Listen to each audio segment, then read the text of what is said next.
Что такое любовь к себе? Как полюбить себя и стать счастливее за 21 день?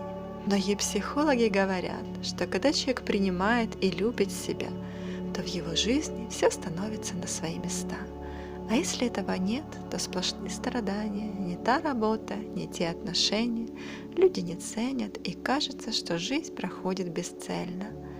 И как же тут найти призвание, если не веришь в себя, в свои стремления? Ведь все начинается с нас. Когда принимаем себя, любим, поддерживаем, то жизнь действительно становится легче.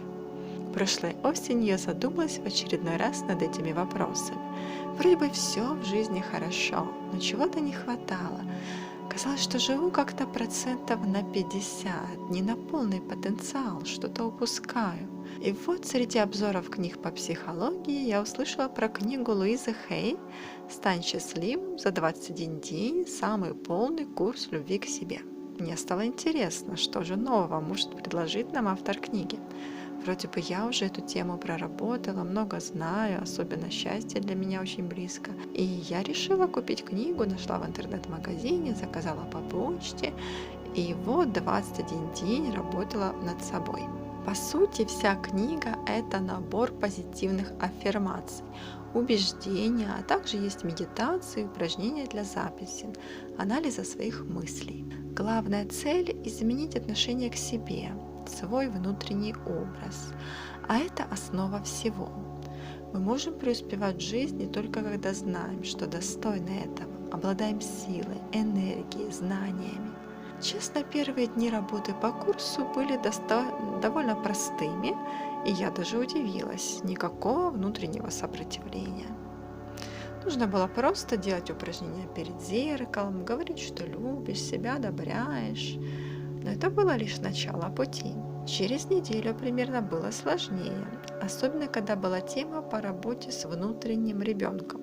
Я просто плакала, потому что осознала, что часто критиковала себя по каждой мелочи. Я как-то даже и не замечала, что веду себя как строгий родитель. А ведь себя важно поддерживать.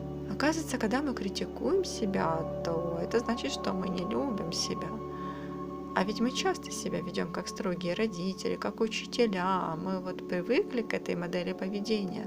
Можем загонять себя в рамки, жить из-под палки, заставлять что-то делать. Вот я привыкла ставить цели и требовать от себя результата. Но в итоге это были страдания, а удовольствия как бы не особо много. Если вы тоже так делаете, то лучше отказаться от такой стратегии и относиться к себе как к ребенку. Поддерживать, заботиться, понимать. Еще, чтобы добавить креатив и жить веселее, полезно вспомнить детские интересы, увлечения и вернуть что-то сейчас в свою жизнь. Также важно научиться себя прощать за ошибки, прошлые поступки. Мы не могли все знать наперед. А наши негативные эмоции и сожаления о прошлом мешают нам идти вперед и создавать новую счастливую жизнь. Поэтому важно научиться отпускать обиды, печаль, грусть. И это отдельная глава в книге, ведь негативные эмоции влияют еще и на здоровье. Мне очень понравились методы, которые узнала. Например, если есть обида на человека, то можно подойти к зеркалу и представить, что общаетесь с ним, рассказать про свои мысли, чувства, выпустить эмоции. И потом становится легче и сможете уже спокойнее все обсудить. Главное понять себя, что беспокоит. Также мне очень понравилась медитация «Двери в будущее». На основе этой медитации я даже сделала притчу, которая есть на моем канале. Так вот, суть этой практики в том, что нужно представить, что вы идете по коридору жизни и оставляете в прошлом все плохое, что было, и закрываете двери. Продолжаете идти по коридору в будущее. Видите новые двери, прекрасное здоровье, процветание, любовь и так далее. Можно эти двери открывать и увидеть желаемое будущее, таким, каким вы хотите его видеть. По сути, это способ визуализации.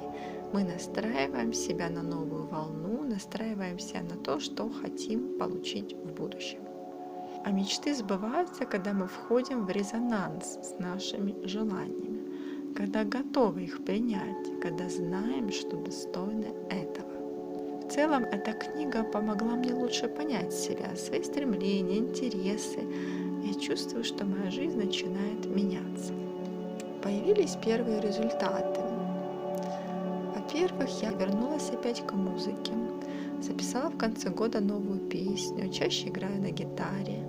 Второе, стала увереннее, пообещала себе, что всегда буду поддерживать во всех начинаниях, проектах. Третье, улучшились отношения с родителями.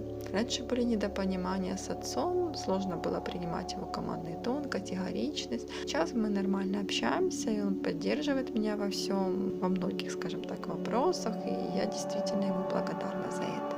Четвертое. Я решила получить образование в сфере психологии, записалась на курс по практической психологии, получила много интересной и полезной информации и вскоре смогу проводить консультации.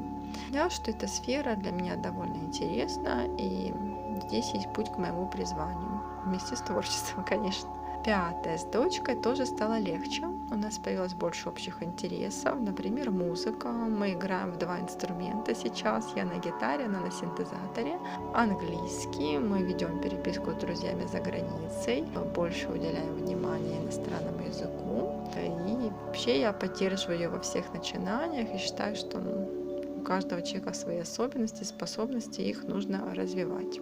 С финансами и личными отношениями тоже стало легче. Я поняла, что наша жизнь — это зеркало. Как мы относимся к себе, так и окружающие нас люди и вообще весь мир.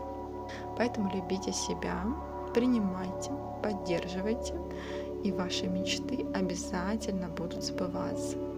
А еще вы станете больше доверять жизни, любить других людей и сможете создавать свою прекрасную жизнь. Счастья вам и всего наилучшего. Пока!